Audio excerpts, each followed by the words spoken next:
Bonjour à tous, chers frères et sœurs. J'espère que vous allez bien les uns les autres en ces temps tellement particuliers que nous vivons.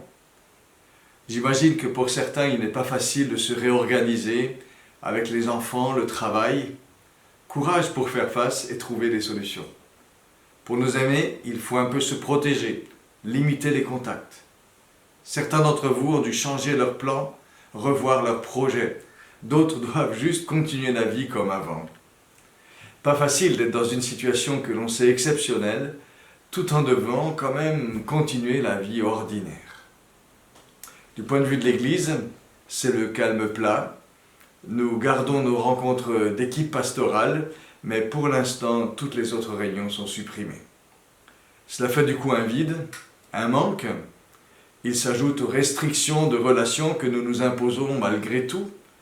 On discerne là, en tout cas en creux, que la communion fraternelle, c'est quand même quelque chose. Quand ça manque, on se rend compte de ce que ça signifie pour nous au quotidien. En ce dimanche matin, je vous imagine les uns dans votre famille, dans votre salon peut-être, d'autres à quelques-uns dans une maison, d'autres seuls avec votre Bible. Et le Seigneur est là, il nous fait la grâce de sa présence. Que nous soyons seuls dans notre chambre, dans le lieu secret de notre cœur, ou à 2 ou 3 rassemblés en son nom. Quelle ligne de pensée, de méditation pouvons-nous nous donner ce matin? Je vous en propose 3. Ce sont 3 lectures que nous pourrons faire les uns les autres et prolonger. Je ne donnerai que quelques pistes. Elles se rapportent les 3 au prophète Jérémie. Plus que tout autre, Jérémie a connu ces temps suspendus où pèse une menace pas toujours palpable. Il avait annoncé la fin de la ville de Jérusalem tout en devant rester dans cette ville qui était menacée. Il a connu aussi des temps où tout était désolation autour de lui, une fois que le jugement a passé. Et puis il a connu le temps long dans lequel on est installé loin de ses repères habituels et où il faut continuer à vivre. Le premier texte se trouve au chapitre 17 du livre de Jérémie. Et c'est une belle image que je vous invite à méditer. Jérémie 17, versets 7 à 8. « Béni soit l'homme qui se confie dans l'Éternel, et dont l'Éternel est l'espérance. Il est comme un arbre planté près des eaux, et qui étend ses racines vers le courant. Il n'aperçoit pas la chaleur quand elle vient, et son feuillage reste vert.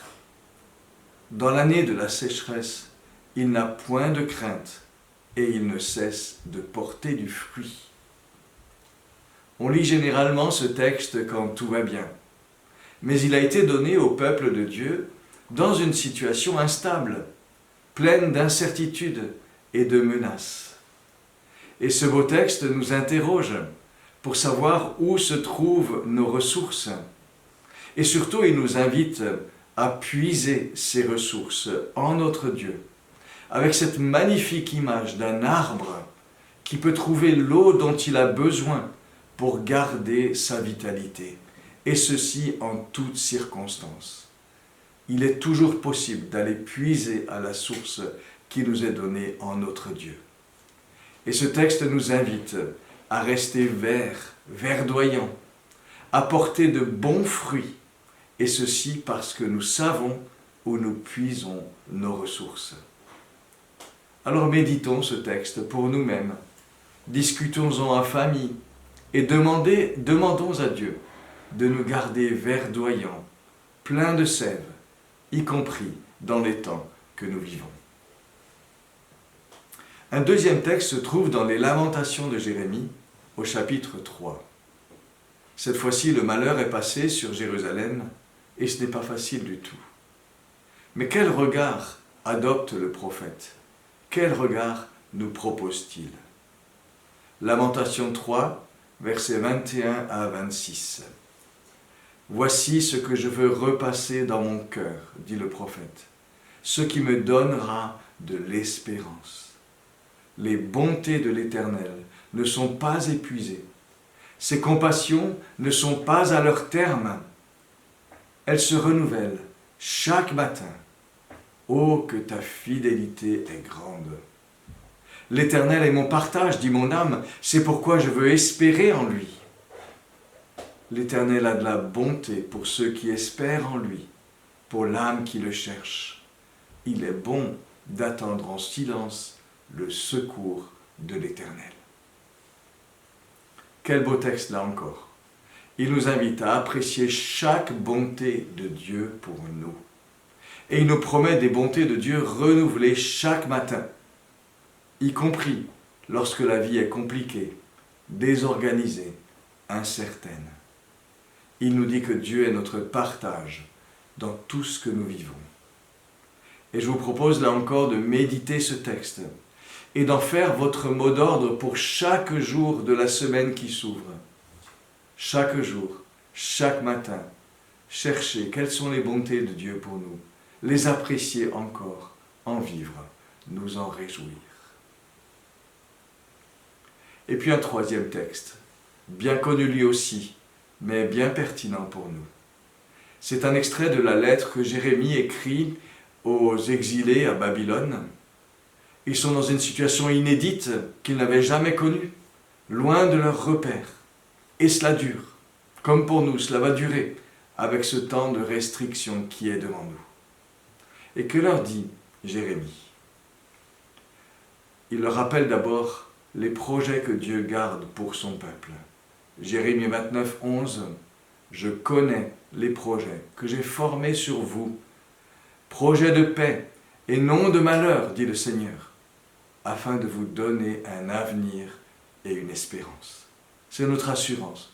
Nous restons dans la main de Dieu, quoi qu'il arrive.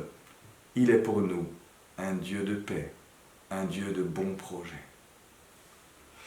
Mais fort de cette assurance, Jérémie invite ses frères et sœurs à avoir une attitude positive et solidaire, à ne pas oublier celles et ceux qui partagent leur vie, leur situation, même si c'est dans un contexte où ils se sentent étrangers.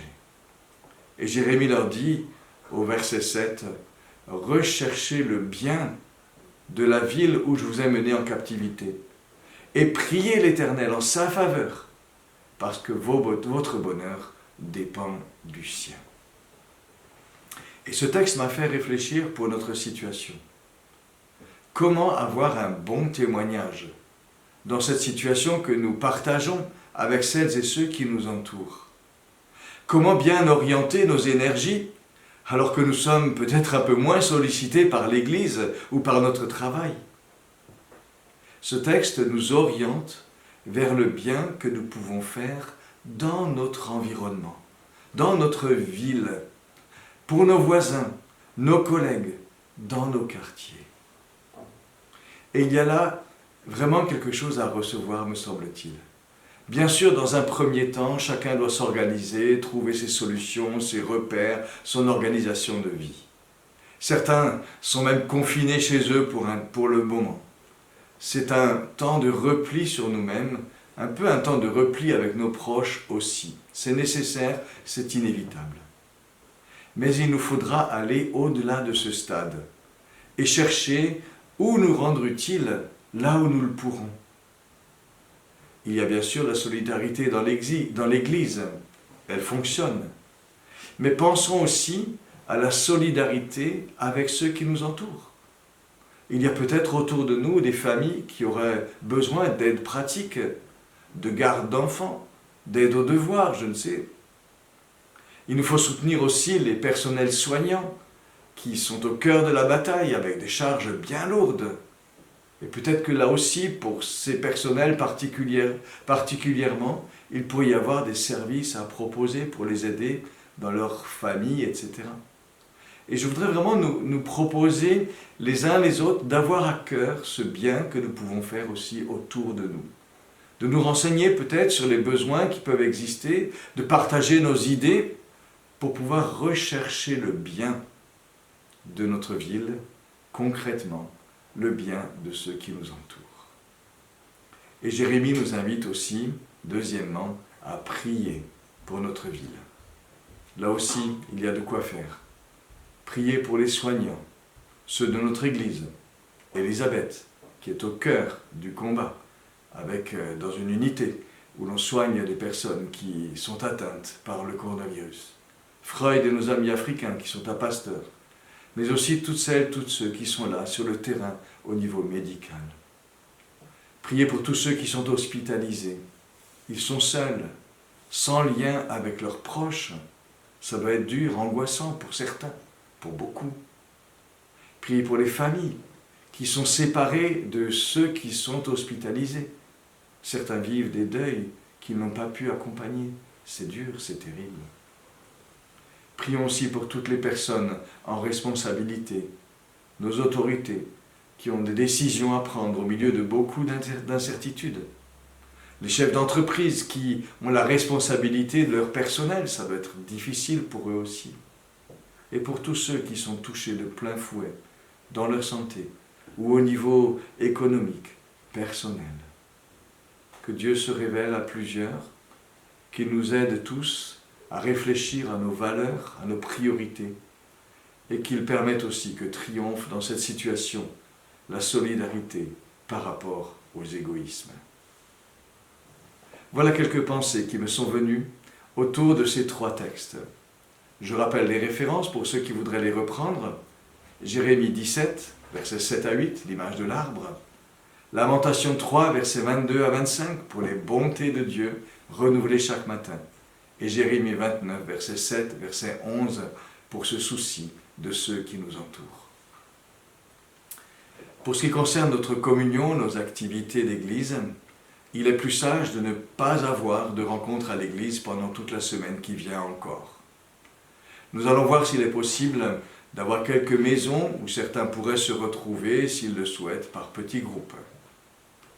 Nous allons proposer aussi une lecture biblique commune pour chaque semaine à venir, un texte que nous pouvons méditer tous ensemble sous différentes formes avec des mises en commun par Internet.